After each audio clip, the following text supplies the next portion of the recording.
Ang creatine hydrates the muscle and binibigyan ng tumutulong sa cognitive function ng brain, lalo na yung mga nasusuntok, nasisiko, nababagok.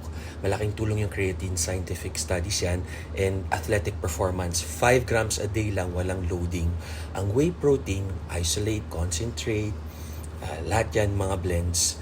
Supplement lang yan pag kulang tayo sa protein. Pero kung nakukuha mo sa pagkain, hindi mo na kailangan. Kung naabot mo na yung macros mo, yung daily protein intake mo. Ang mass gainer naman, dun para sa mga nahihirapan kumain, tamad kumain, 'di ba? Pero ang pinaka-advice ko, unang-una, creatine. Kasi ilang kilos ng meat tsaka fish para makuha ang 5 grams ng creatine na isang scoop lang. 5 grams lang kailangan natin. Ang whey protein, kung hindi tayo makakain ng mga needs natin sa protein in a day, dun siya papasok. Isang scoop, 20 grams, 30 grams, ayos na yun. I hope this helps. Tapos pag below 18, or may problema sa katawan, lalo na sa kidney, please consult your doctor.